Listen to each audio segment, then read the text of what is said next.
예수님의 이름으로 기도합나이다. 아멘. 할렐루야.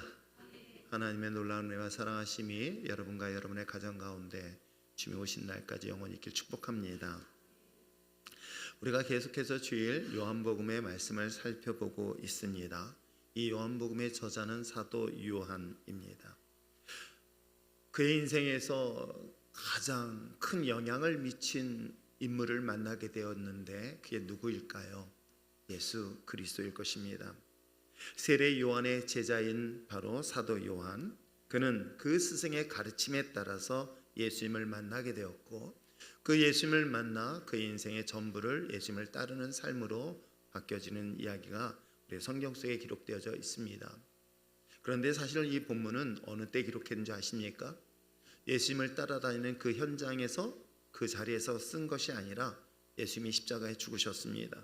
그리고 마침내 부활 승천하는 것을 보았고, 그 이후에 마가의 다락방에서 성령의 기름 부으심을 경험한 그 이후에 비로소야 예수님이 3년이란 기간 동안 따라다니면서 가르쳐줬던 그 말씀들을 기억나게 하고 깨닫게 되었고, 그 깨달은 그것을 기록한 것이 바로 요한복음 이야기이기도 합니다. 그래서 이 요한복음의 내용은 자신이 만나 경험했던 예수님이 누구신가를 계속해서 소개하고 있는 내용. 물론 4개의 복음서가 다 동일합니다. 마태, 마가, 누가, 요한이 그리합니다. 그들의 인생 가운데 만난 예수님, 그분이 누구신가에 대한 소개를 객관적이던 증명하며 기록된 것이 바로 4권의 책 이야기이기도 합니다. 그런데 우리가 살펴본 것처럼 마태, 마가, 누가, 이 3개의 공간복음과 달리 요한복음, 그 내용이 약간 다르다는 것 여러분 발견하셨나요? 예수님께서 사역 속의 현장에 시작되었을 때 태어나고 예수님이 죽으시고 부활하시고 승천하시는 그 이야기에 시간적으로, 시기적으로 기록한 것은 마태, 마가, 누가는 동일합니다.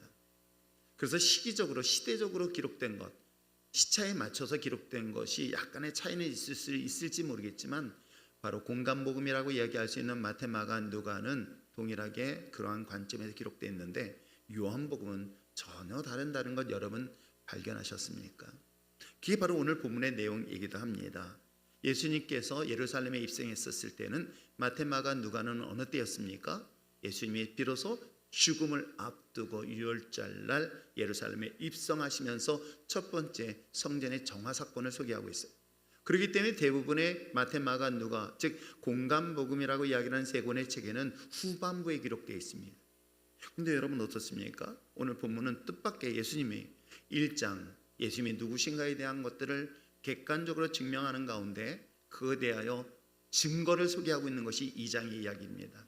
그런데 2장에서 첫 번째 표적을 이어서 예수님이 바로 예루살렘의 입성에 대한 이야기를 하고 있는 것이죠. 왜 이 본문의 저자인 요한은 다른 복음서와 달리 이와 같이 시차와 상관없이 본문을 쓰게 됐을까? 그것은 요한은, 특별히 요한복음은, 제가 제자훈련 시키면서 요한복음을 먼저 많이 읽히는 이유도 여기에 있습니다. 바로 요한복음은 시기적 상황, 시대적 상황 또는 시차적인 것들을 기록할 목적이 아니라 신학적인 배경을 가지고 기록하고 있음을 여러분 아시길 바랍니다. 예수님이 누구신가에 대한 신학적 근거를 순차적으로 기록한 것이 바로 이 본문의 특징이기도 합니다.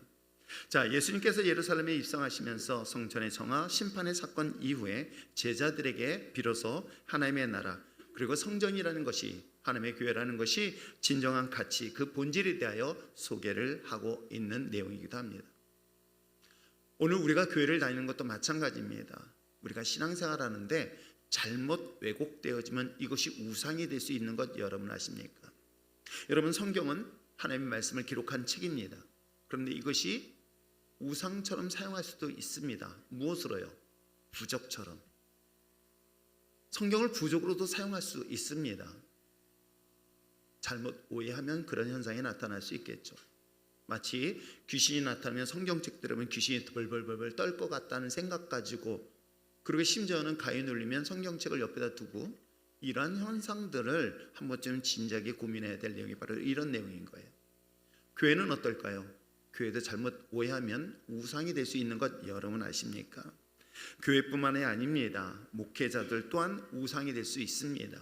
심지어는 자기 자신도 우상의 한 사람이 될 수 있다는 것을 성경은 끊임없이 주의 깊게 이야기를 하고 있는 것이죠. 성경은 용도에 따라 말씀드린 것처럼 부적으로 사용하거나 아니면 이것은 생명을 살리는 생명의 양식의 말씀으로 사용할 수 있습니다. 저는 교회 건물도 동일하다고 생각합니다. 교회 공간의 이 예배 공간이 예배당으로서의 역할을 하지 아니하고 다른 목적으로 사용한다면 이것이 우상 앞에 쓰여지는 도구로 쓰일 수 있다는 것 여러분 아십니까?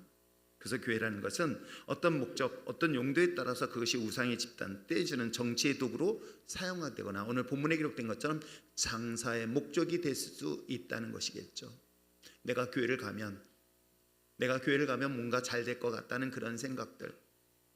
가끔 물론 제가 교회 전도하기 위해서 제자 훈련 시키는 과정에서 전도하는 목적으로 예수 믿으면 형통할 거라고 얘기하지만 진짜 제자 훈련시키면서 제가 성경을 얘기하면 뭐라고 하는지 아십니까? 예수 정말 제대로 믿으면 팔자 사나워진다. 여러분 예수 믿은 사람 다 한번 보세요. 예수 믿고 따랐던 제자들 한번 보세요. 부자 된 사람 없어요. 다 순교했어요. 근데 이 얘기를 차마 전도하는 때 그 얘기 해보십시오. 교회 올까요 안 올까요? 그렇기 때문에 참고 있는 거야. 이 본색의 말씀은 좀 더 참고 너희들 믿음만 가져봐라. 예수 제대로 믿을 때까지 기다리고 있고 제대로 믿으면 어떤 현상들이 나타날까? 그럼 교회를 다니는 것이 마치 자신의 목적을 향하여 온다면 오늘 성경의 본문에 기록된 것처럼 교회는 어떤 공간으로 사용하고 있다? 성전을 무슨 목적으로? 장사의 도구, 즉 자신의 이익의 목적을 위하여 사용할 수 있는 도구가 될 수 있다. 그것은 우상을 섬기는 그런 이단 집단과 뭐가 다르냐라는 것을 성경을 통해서 이야기를 하고 있는 것입니다. 그래서 오늘 예수님께서도 이 교회란 하나님의 성전은 기도하는 집, 바로 이 사실을 설명하고 있는 것이죠.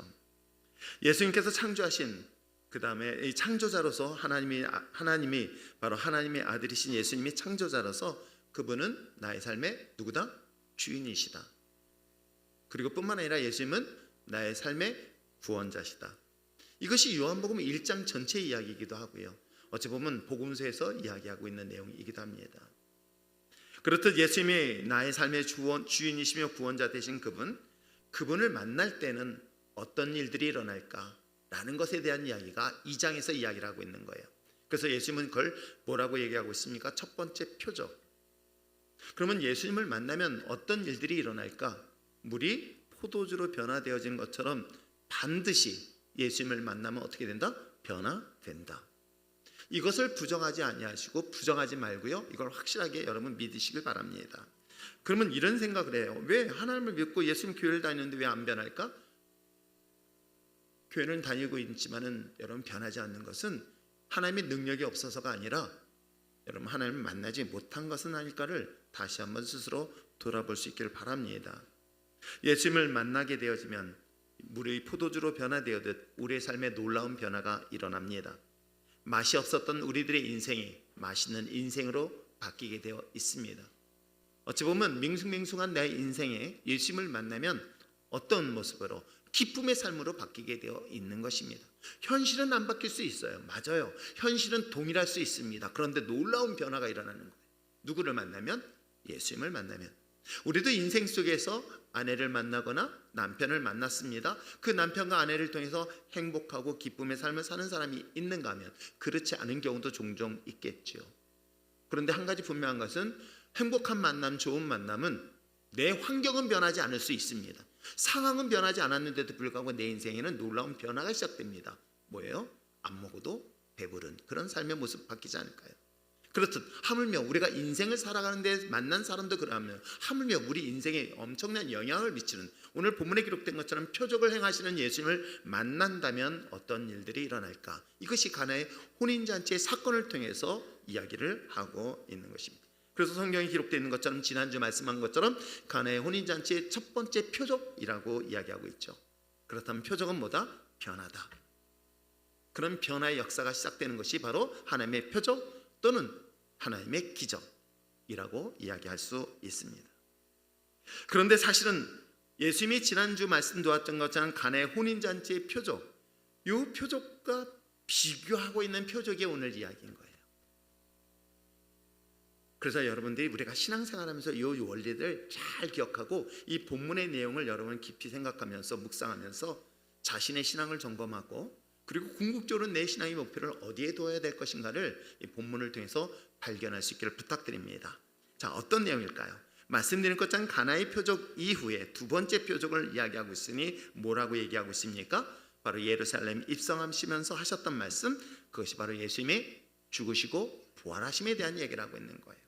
이것이 바로 예수님의 표적이라고 말씀하고 있습니다. 그러면 여러분, 다른 복음서에서 예수님의 부활은 끝부분을 얘기하고 있다면 여러분, 이 본문을 뭘 의미하고 있는지 아시겠죠? 예수님의 진짜 기적, 표적은 바로 물을 포도주로 변화시켰던 첫 번째 기적, 그리고 마지막 기적은 뭐다?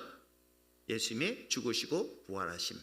이것이 진정 마지막 표적이라고 한다면 그것이 우리들이 궁극적으로 어디를 향하여 가는가? 내가 여전히 물을 포도주로 변하는 것에 우리의 신앙에 포커스를 맞출 것인가?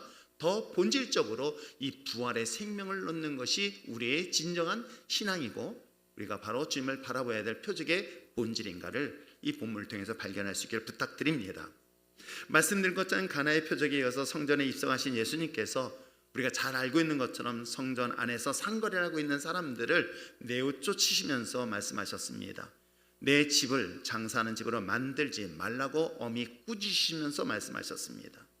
자, 그랬었을 때 이 이야기를 들었던 당시의 유대인들이 질문을 하는 거예요. 뭐라고 얘기하고 있습니까? 자, 그 내용은 18절에 이야기하고 있죠. 18절 말씀 함께 읽어보시길 바랍니다. 시작. 이에 유대인들이 대답하여 예수께 말하기를 내가 이런 일을 행하니 무슨 표적을 우리에게 보이겠느냐. 그렇습니다. 참 이 요한은 이 본문을 아주 의도적으로 쓰고 있어요. 앞부분은 누가 원하는 것이 아니었었습니다. 그런데도 불구하고 가나의 혼인잔치에 물이 떨어지는 사건 때문에 예수님은 표적을 보여주셨어요. 그 표적을 행하는 자체가 예수님은 그건 당신이 원하는 것이 아니다라고 하면서도 불구하고 그들의 위기의 상황 속에 구원자 되신 예수님의 이심을 보이시기 위한 표적을 첫 번째 보여줬습니다. 그런데 오늘 본문에서는 뜻밖의 유대인들이 예루살렘에 입성하셨던 예수님의 그 모습을 보면서 우리에게 무슨 표적을 보이겠느냐라는 질문을 던지고 있는 것이에요. 저는 이 말씀을 묵상하면서 두 단어를 생각했어요. 여러분, 제가 말씀드린 것처럼 신앙생활은 반드시 변화가 일어난다. 이거는 여러분 분명한 사실이에요. 저는 제가 변했습니다. 저는 예수 믿기 전과 예수 믿고 난 이유는 분명히 저 스스로가 바뀌었을 뿐만 아니라 심지어는 제 가까운 친구들까지 너 죽을 때 됐냐고, 사람이 변할 땐 죽을 때 됐다고 묻더라고요. 그런 변화를 저는 직접 경험한 사람으로서 신앙은, 예수를 믿는다는 것은 변화가 없다는 것은 거짓이다. 그런데도 불구하고 우리가 신앙생활하면서 갈등하고 고민하는 것들이 있어요. 그 변화는 똑같은 변화인데 그래서 두 개의 단어를 기억하게 되는 거예요. 똑같은 변화로 우리가 이해하고 있어요. 그걸 영어로 잘난 척한다면. 왜요? 내일부터 제가 미국 가잖아요. 난 미국 가면 한국말 안 쓰고 영어만 쓰는 줄 알았어요. 그래가지고 긴장하고요 처음에 갔어요. 물론 제 시애틀 형님네 집에 갔을 때는 한국말 쓸 일이 많지 않았는데 LA 갔더니 영어 쓸 일이 없더라고요. 가게 가도 한국말 쓰더라고요. 그런데 두 개의 단어가 딱 떠오르는 거예요. 하나 뭐냐, change. change도 변화예요. change라는 단어의 변화. 근데 요 단어와 똑같은 비슷한 단어인데 다른 용도의 변화가 있어요. transfer라는 단어예요. 사실은 첫 번째 가나의 혼인잔치에서 보여주는 그 표적, 변화, 그리고 예수님이 이야기하신 것처럼 죽으시고 부활하신 이 놀라운 변화, 이 변화의 차이를 두 개의 단어로 비교한다면 바로 change와 transfer, 두 개의 단어로 비교해 보는 것은 어떨까를 한 주간 동안 내내 깊이 생각해 본 내용이기도 합니다. 자, 물이 포도주로 변화되어지는, 과연 이것을 트랜스퍼라고 얘기할 수 있을까, 아니면 체인지라고 할 수 있을까? 왜요? 포도주를 마시고 나면 그 다음에 그것을 통해서 모든 사람들이 기뻐하고 즐거워했다는 것으로 끝났습니다. 그럼 그것이 계속 유지돼야 되잖아요. 우리 신앙도 마찬가지 아닐까요? 내가 예수를 믿고 변화됐습니다. 그래서 얼마나 기쁜지 몰라요. 그럼 그것이 언제까지? 주님이 오신 날까지 유지돼야 되는데 어떻습니까? 그래서 저는 타이밍이 좋을 때 주님이 오셔야 된다. 어느 때? 내가 가장 은혜 있을 때. 내가 은혜 충만한 상태에서 기쁨이 있을 때 주님이 오셔야지, 타이밍 잘못 맞춰서 주님이 오시면 큰일 난다. 어떤 때 내가 디프레스 돼가지고 낙심해가지고 하나님이 계신다는 게 지금 막 의심할 때 주님 오면은, 그때는 정말로 이건 구원과 관계된 문제이기 때문에 심각한 상황이 있지 않을까라는 생각을 가끔 해보게 되어져요. 우리는 예수님을 믿으면서 이런 감동을 받고 주님 앞에 나왔는데도 불구하고 얼마 가지 못하여 쓰러지기를 반복하는 것. 그런데 이런 체인지에서 트랜스포되는 완전한 변화의 역사는 놀랍게도 성경의 예수님의 표적이 아닌 우리 자신이라는 것 여러분 아십니까? 저는 이 본문을 통해서 예수님이 알려주고 싶었던 것은, 진정한 변화는 누구다? 바로 우리 자신이 표적의 증인이 되라. 지금 이 이야기를 이 본문을 통해서 소개를 하고 있는 것입니다. 자, 그렇다면 예수님께서 오늘 본문을 통해서 진짜의 표적, 진짜의 기적, 이것이 바로 우리에게는 어떤 표적의 증거로 나타날 것인가? 자, 오늘 그것이 19절에서 20절까지 내용이 나오고 있습니다. 그것은 어찌 보면 궁극적으로 우리들의 모습과 동일한 것을 이야기를 하고 있는데, 자, 19절 20절에 어떤 이야기를 하고 있는가 한번 읽어보시길 바랍니다. 시작. 예수께서 대답하여 이르시되 너희가 이 성전을 헐라 내가 사흘 동안에 일으키리라. 유대인들이 이르되 이 성전은 46년 동안의 지었건을 내가 3일 동안에 일으키겠느냐 하더라. 예수님께서 말씀하실 때 46년 동안 지었던 성전을 3일 만에 지었다 란다면 하나님은 하실 수 있을까요, 없을까요? 좀 믿어봅시다. 인간의 힘으로는 불가능할지 몰라요. 46년 동안 지은 그 성전을 3일 만에 어떻게 지을 수 있을까라고 의심할 수 있어요. 그런데 저는 한 가지 분명한 사실은, 하나님은 능히 하실 수도 있다. 근데 이걸 체인지라고 하는 거예요. 이런 놀라운 변화는 분명히 일어납니다. 그런데 예수님이 이야기하는 것은 단순히 성전을 3일 만에 지은 것을 말하는 것이 아니에요. 눈에 보고 있는 그런 변화를 말하고 있는 것이 아니에요. 궁극적인 본질의 변화를 말하고 있어요. 그것이 바로 21절의 이야기입니다. 자, 21절 읽겠습니다. 시작. 그러나 예수는 성전된 자기 육체를 가리켜 말씀하신 것이라. 그렇습니다. 여러분 생각해 보시기 바랍니다. 돌로 건물을 졌습니다. 그거는 본질의 변화는 크게 중요하지 않아요. 그런 변화, 이건 물론 이거는 과학적으로 증명할 수 없는 일이지만 분명히 하나님의 기적을 통해서 이건 행할 수 있을 것이라는 가정 아래. 그러나 여러분 어떻습니까? 이 썩은 육신의 몸이 다시 살아나는 것, 그것도 영원히 죽지 않은 몸으로 변화되는 이 본질의 변화는, 이거는 어떤 것으로도 해석이 불가능한데 이것을 지금 얘기하고 있는 거예요.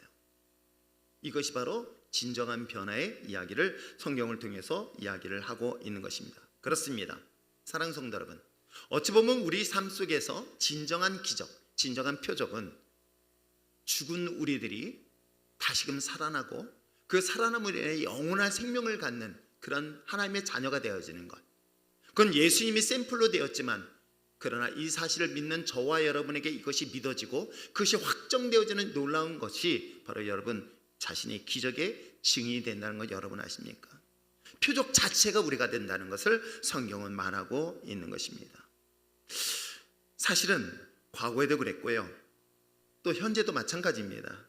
그리고 앞으로도 계속해서 우리 인간들이 고민하고 있는 것이 있어요. 이게 뭔지 아십니까?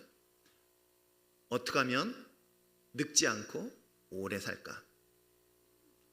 과거에도 그랬어요. 고대에도 그랬고 현대에도 그렇고 앞으로도 이 문제를 가지고 계속해서 많은 사람들이, 많은 과학자들이 이 부분을 가지고 연구하고, 그래서 조금 더 젊은 모습으로 오랫동안 삶을 유지하여 길게 사는 방법들을 연구해 낼 것입니다.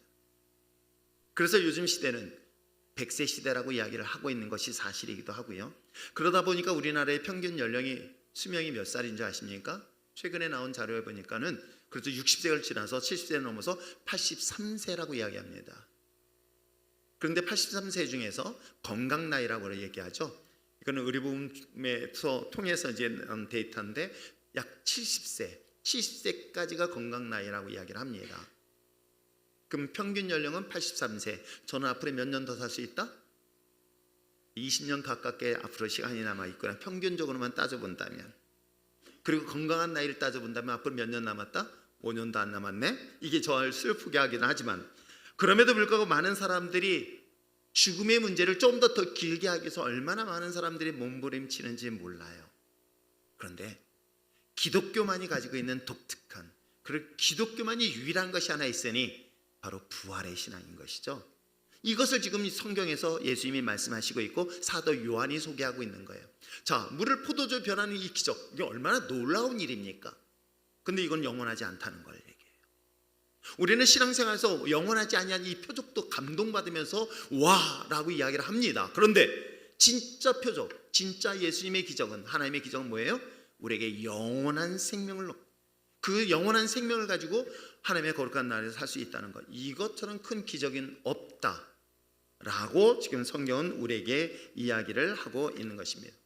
세상에 아무리 많은 것을 소유하고 있다는들 죽으면 그것이 무슨 소용이 있겠습니까? 그런데 죽음조차를 이겨내어 마침내 우리에게 영원한 그 젊음의 모습을 가지고 영원한 삶을 살 수 있다는 것, 이건 모든 사람들이 소망하고 또 궁극적으로 바라보아야 될 내용인데도 불구하고 사실 이것이 잘 믿어지지 않기 때문에 우리는 오늘 현재의 삶에 그야말로 붙잡고 몸부림치고 살고 있는 것은 아닌가요? 자, 그러면서 오늘 성전에 대한 이야기를 하고 있어요. 자, 오늘 본문의 내용을 좀 더 설명해 준다면, 오늘 성경의 성전은 바로 우리가 잘 알고 있는 것처럼 하나님의 성전, 즉 성전은 두 번에 걸쳐서 지입니다. 첫 번째 성전은 누구에 의해서? 솔로몬에 의해서 성전을 건축하게 되어져요. 그리고 두 번째 성전은 우리가 잘 알고 있는 것처럼 이스라엘은 첫 번째 우리가 잘 알고 있는 것처럼 아수르에서 멸망을 합니다. 북이스라엘이. 그리고 남유다는 바벨론에 의해서 멸망을 하게 되어지죠. 바벨론에 멸망한 이후에 그 나라는 누구에 의해서? 페르시아에서 다시금 나라가 새롭게 바뀝니다. 그때 당시에 원년에 누가 등장하냐면 고레스라는 왕이 등장을 해요. 이때 남유다에 있는 많은 지도자들은 포로로 끌려서 70년이라는 기간 동안에 이방인의 땅에 가서 고통스러운 삶을 살고 있었던 어느 날 하나님의 예언처럼 고레스의 마음을 움직여서 백성들을 다시금 돌아오게 합니다. 이 돌아올 때에 이 고레스 왕은 이스라엘 백성들에게 그동안 70년 동안 수고했으니 퇴직금 줄게 하는 것처럼 그들에게 많은 재정적 지원을 합니다. 심지어는 하나님의 성전을 건축하기 위한 모든 재정적 지원까지 하게 되어집니다. 이때 이스라엘 백성들의 영적 지도자와 같이 성전을 건축했던 사람의 스룹바벨이란 이 지도자이기도 합니다. 물론 왕가 출신이에요. 다윗의 후손이기도 하고, 이 스룹바벨이 이스라엘 백성들을 이끌고 하나님의 성전을 건축하기 시작했던 시기가 바로 BC 약 20년대경이에요.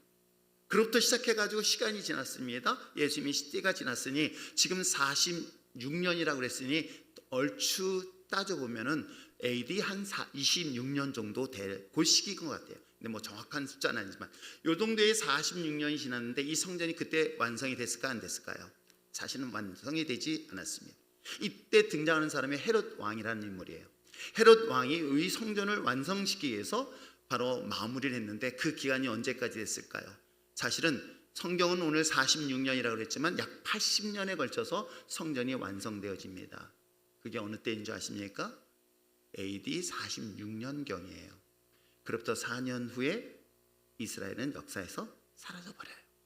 그리고 말씀드린 이 성전을 헤롯 성전이라고 이야기하는데, 헤롯 성전은 신앙을 목적으로 한 것이 아니라 이 헤롯 왕은 정치적 목적으로 성전을 완성시킵니다. 백성들의 마음을 얻기 위하여. 자, 이런 성전에 대한 배경을 가지고 있던 이 성전을 예수님께서 말씀하시는 거예요. 너희들이 지금까지 46년을 지었는데도 완성되지 못했구나.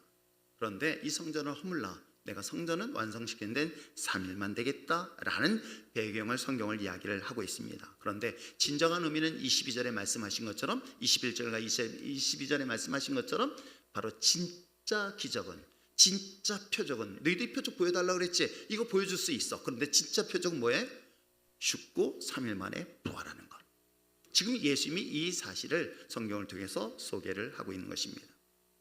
저는 성경을 보면서 체인지, 트랜스퍼라는 두 개의 아주 대표적인 샘플이 있어요. 죽음의 문제에 있어서. 누가 있을까요? 나사로. 어때요? 나사로 죽었어요. 3일 만에 살아났어요. 이거 놀라운 기적 아닙니까? 그래서 기적이라고 얘기하고 오늘 본문의 기록처럼 왜요? 이 표적이라고 이야기를 하고 있습니다. 그런데 나사로가 지금까지 살아있대요. 그래서 나시성을 가지고 있어요. 이분 또 진지하게 그런가? 이건 곤란합니다. 그 나사로는 죽었어요. 그런데 여러분 3일 만에 다시 살아난 것도 기적이라고 얘기를 합니다. 저는 이것을 어떤 단어의 개념으로 하면 이것도 변화인데 바로 체인지예요. 근데 예수님은 죽었다 3일 만에 살아나고 다시 죽는 게 아니라 영원한 생명을 살아가는, 이걸 트랜스퍼라고 얘기할 수 있지 않을까요? 이런 변화를 얘기하고 있는 거예요. 이게 우리의 진정한 기적이라고 예수님은 성경을 통해서 소개를 하고 있어요. 이것을 진짜 샘플로, 예수님 말고도 샘플로 보여준 인물들이 사실 있어요. 누가 있을까요? 죽음을 보지 않았던 에녹, 또 엘리야. 오, 진짜 있네. 이미 예수님에 앞서서 죽음을 보지 않냐고 영원한 생명을 가지고 하나님의 나라에 간 두 사람의 인물. 근데 이건 완성되지 않았어요. 마침내 예수님이 완성시켰으니 어떻게 해요? 육신의 몸으로 다시 살아나는 걸 말하고 있어요. 그것이 누구다? 이 사실을 믿는 저와 여러분. 이걸 요한복음 1장에서 소개를 했고 그에 대한 증명한 것이 오늘 1장 이야기이기도 합니다. 그렇습니다. 예수님을 만나면 그 따르는 삶에 체인지, 변화가 분명히 있어요. 어떻게 해요? 그동안 내가 마시던 즐겨하던 술을 끊어요. 교회를 평소에 안 다니던 사람이 교회를 다니는 변화예요. 맞습니다. 저 역시도 교회를 갔었을 때 제 주변에 옛날 친구들은 교회 가면 무슨 재미있냐고. 그래서 제가 그래요. 정말 재밌다. 웃기지 마라. 또 자기들 전도할까 봐서 저를 거리를 두더라고요. 그러면서 얼마나 저를 조롱했는지 몰라요. 변화예요. 여러분 그렇지 않습니까? 저 역시도 저와 여러분과 신앙생활하면서 옛날에 술 마시면서 담배 피면서 생활했던 사람들이 누가 말하지 않았는데도 스스로 담배를 끊고 스스로 술을 멀리하면서 자신의 삶의 변화를 분명히 경험을 하게 되어지는 그런 사례들을 의외로 많이 봐요. 그런데 그런 변화가 오래되었냐? 그렇지만은 않아요. 또다시 이것 때문에 쓰러지기도 하고 넘어지는 것들을 반복되어진 것을 볼 수가 있어요. 그런데 진정한 우리의 신앙의 변화는 이런 체인지가 아니라 궁극적으로 뭐다? 트랜스퍼다. 진정한 변화, 질적인 변화, 본질의 변화를 지금 성경은 우리에게 이야기를 하고 있는 것입니다. 그 변화는 뭔지 아십니까? 바로 니고데모를 예수님이 만나면서 하나님의 나라를 들어갈 수 있는 첫 번째 조건, 두 번째 조건, 완전한 조건은 물과 성령으로 거듭나지 아니한다. 번하게. 이걸 지금 얘기하고 있는 거예요.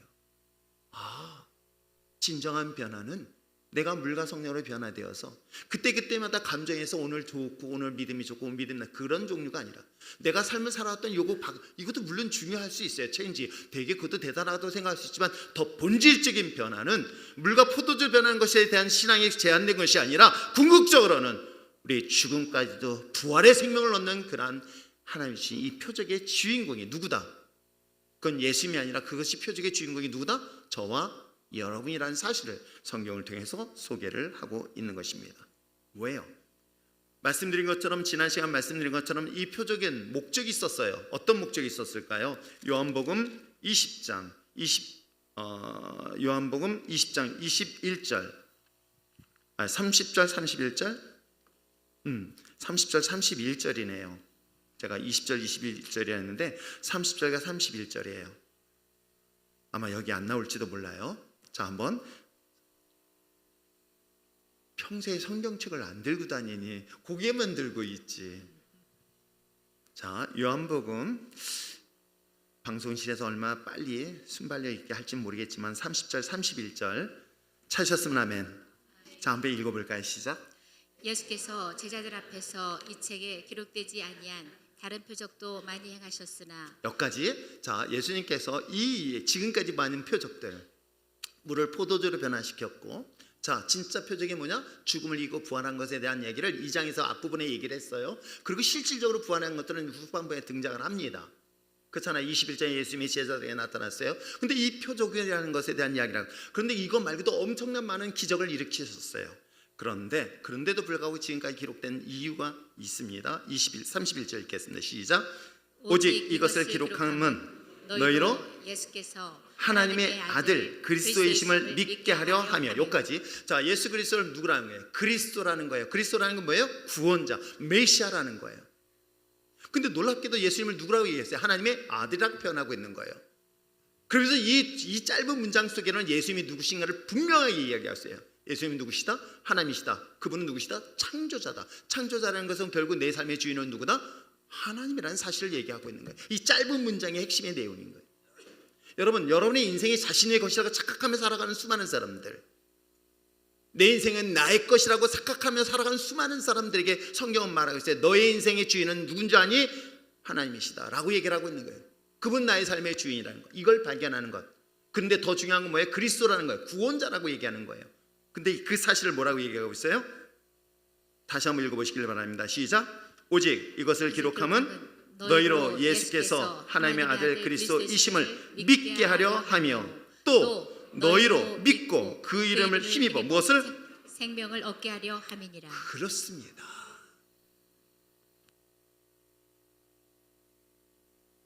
조금 더 젊어지려고, 저도 사실 그래요. 이거 누가 좀 펴줬으면 좋겠다고. 조금 더 오래 살겠다고 얼마나 자기에 대한 많은 투자를 하고 있습니까? 근데 성경은 그렇게 얘기하고 있어요. 영원한 생명을, 이 부활의 생명을 바로 여러분의 기적의 주인공으로 주시겠다라고 성경은 분명히 이야기를 하고 있는 것입니다.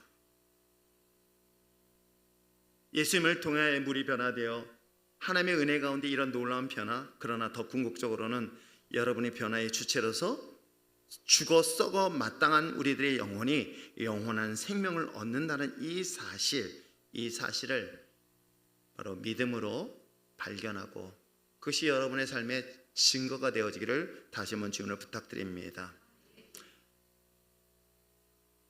여전히 우리가 육신으로 살고 있었던 여러분, 우리들 마찬가지입니다. 그러나 예수님처럼 영원한 부활의 대상이 되고 있는 것이 저와 여러분. 근데 여러분처럼 보면서 또 한편 볼 때 그러면 우리끼리만 그러면 참 좋잖아요. 우리끼리만 부활했으면 좋겠다. 예수 믿고 그래 저 원수 같은 사람들은 안 보고 그랬으면 참 좋겠죠. 저는 성경을 보면서 하나님이 참 공의 하나님이시다. 진짜로 하나님 공의 하나님이시다. 저는 과거에 사실 그걸 몰랐어요. 이게 사실을 제가 확신 못 가졌을 때는 하나님은 불의 하나님이라고 저는 그렇게 생각했어요. 왜?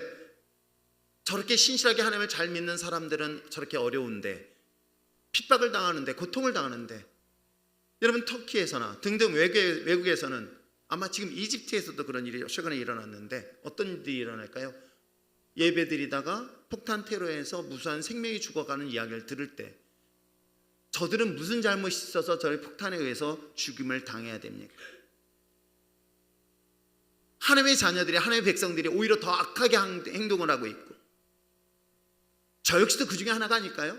목사인데도 불구하고 목사답지 않은 저 자신을 심판하지 않은 그 하나님에 대해서 때에 따른 그 하나님이 정말 계실까? 하나님의 공의하신 하나님이실까? 라고 정죄할 때가 사실 있었어요. 그리고 부정까지 한 적도 있었습니다. 근데 저는 그걸 근시안적으로 본 거예요. 내가 육신으로 살아가는 요 짧은 시간 본 거예요. 그거 100년도 안 되는 그 짧은 시간. 왜? 불의한 자들이, 악한 자들이, 하나님 믿지 않는 자들이 우리 세상에 저 잘 먹고 잘 사는 그 모습이 이것이 영원한 줄 알았어요. 그런데요, 저는 예수님이 영원한, 그걸 제가 몰랐겠습니까? 어렸을 때 신앙생활 했는데.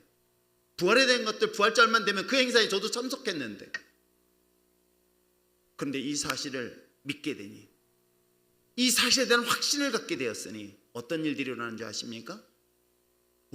그 이후에는 영원한 심판이 있다는 사실을 깨닫고 믿어진 거예요. 영원한 생명을 가지고 육체의 부활이라는 그 대상이 단순히 예수만 믿는 사람뿐만 아니라 그렇지 않은 사람들까지도 다시 살아나서 하나님의 정의와 공의를 완전하게 이루는 날이 있을 것에 대한 약속의 말씀이 바로 요한복음에 기록되는 거 여러분 아십니까? 5장 말씀 한번 보시길 바랍니다. 5장 28절, 29절을 말씀 한번 읽어보시길 바랍니다. 읽겠습니다. 시작. 이를 놀랍게 여기지 말라. 무덤 속에 있는 자가 다 그의 음성을 들을 때가 오나니, 이때를 야기하는 거예요. 주님이 다시 오시는 그날, 때는 알 수 없지만 한 가지 분명한 사실은 죽었다고 끝난 것이 아니라는 것입니다. 이 세상에 잘 먹고 잘 살다 죽었으니까 그 부러움의 대상이 아니라 그들도 하나님의 음성을 들을 때가 온다라고 이야기하고 있어요.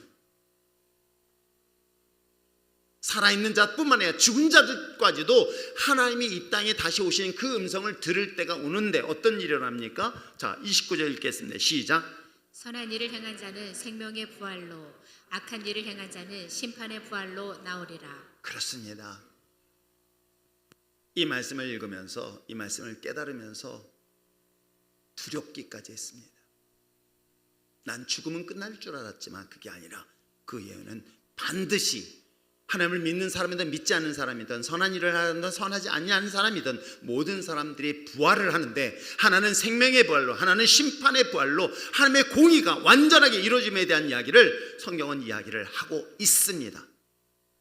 물론 요새 심판의 부활이라는 것은 계시록에서 이야기하고 있는 것처럼 영원히 죽지 않은 몸을 가지고 저 무정에서 고통을 당하는 자의 심판을 분명히 성경은 이야기를 하고 있어요. 그래서 제가 알게 된 거예요. 내가 세상에 잠시 살다가는 이 짧은 눈을 보시고 하나님에 대한 원망했지만, 그러나 결코 그렇지 않음에 대한 이 본문의 말씀을 들으면서 이제 여러분이 들어야 될 기회가 어느 때일까? 저는 이 말씀을 들으면서 이제는 여러분의 선택의 기로에 서 있다는 것 여러분 아십니까? 왜요? 아직 우리는 무덤에 가 있지 않습니다.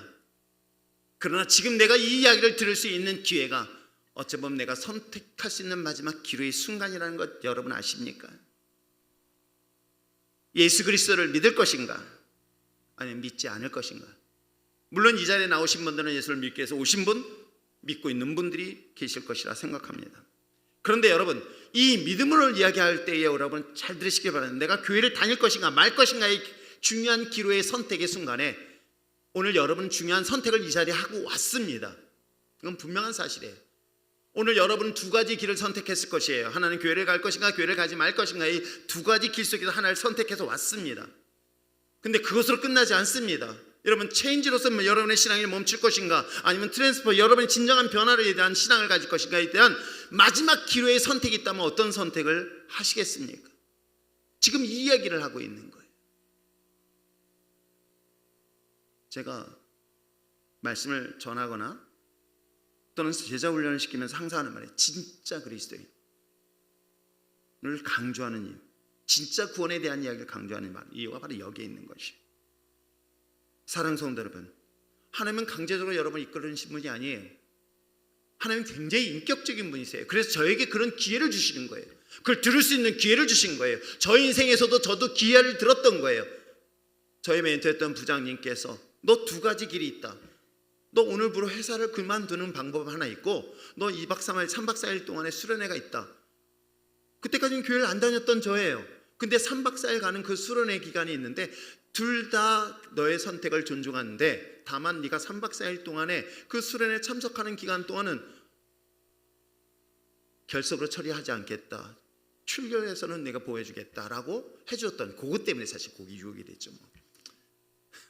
그렇잖아요. 4일 정도인데 놀면서 연차도 안 쓰게 하고 부장님이 특별히 날 보여주겠다니 얼마나 기분 좋아요? 그래 뭐 가지고 뭐 어차피 사직서 낸 거니까 4일만 기다리지라고 했던 것이 제 인생에 이렇게 바뀔 줄이야 누가 알았겠습니까? 근데 여러분 어떻습니까? 그 선택이 기로에 있는 거예요. 그 선택의 순간에 그 자리에서 내가 끝까지 있을 것인가, 성경을 읽을 것인가 말 것인가, 그 기로 속에 성경을 읽었던 걸 선택을 했고, 그 선택을 한 그 순간에 누구를 만났어요? 예수를 만나게 된 거예요.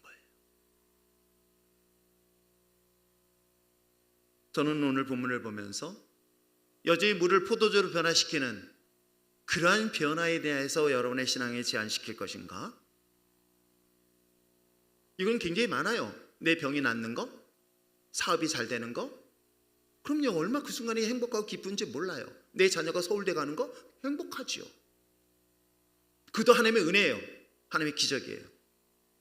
그런데 여러분의 신앙이 이것이 아니라 궁극적인 신앙에 대한 선택을 지금 얘기하고 있는 거예요. 성경을 통해서 우리의 부활의 신앙을 얘기를 하고 있는 것이, 이게 진짜 기적이라는 것을 오늘 사도 요한은 2장에서 이야기를 하고 있는 것입니다. 여러분은 이제 어떤 선택을 하시겠습니까? 진짜 예수님을 믿을 것인가? 아니면 그렇지 않을 것인가? 내가 경건의 모양만은 갖추는 그리스도인을 남을 것인가, 아니면 경건의 능력을 가지고 영원한 생명을 가지고 주님 앞에 거룩하게 쓸 것인가를 여러분 선택할 수 있는 저와 여러분 됐으면 좋겠는데, 저 개인적인 욕심은 뭘까요? 당연히 구원의 확신, 영원한 생명을 선택하길 목사님 제가 바라지 않을까요? 그럼요. 그걸 진정으로 바랍니다. 우리 자신의 예수 그리스도의 표적에 이제는 주체가 되시길 바랍니다. 이제는 이 표적을 보는 사람이 아니라, 그래 예수님의 부활의 생명을 가졌어, 부활이었어 라고 하는 것으로 목격하는 사람으로 끝나는 것이 아니라, 부활의 주체가 누구다? 저와 여러분이 되시기를 다시 한번 오늘 부탁드립니다. 그래서 오늘 1장의 말씀을 깊이 묵상하는 거예요. 예수님이 누구신가? 요한복음 1장 12절에부터 영접하는 자 곧 그인을 믿는 자, 그 믿는 자인 자녀의 권세인데 그 권세는 뭐였었어요? 궁극적으로는 나에게 영원한 생명을 갖는다는 것. 이것이 진정한 표적이라는 것. 이 표적에 생명을 얻는다면 세상의 그 어떤 것과 비교할 수 없는 것 여러분 아십니까? 그렇듯 우리의 율전의 신앙 공동체는 진정한 변화, 본질의 변화, 궁극적인 하나님이 주신 그 놀라운 미라클, 그 기적을 바라보면서 그 표적의 주체가 주인공이 되는 우리 모든 성도 되어지기를 주님의 축복합니다. 기도할까요?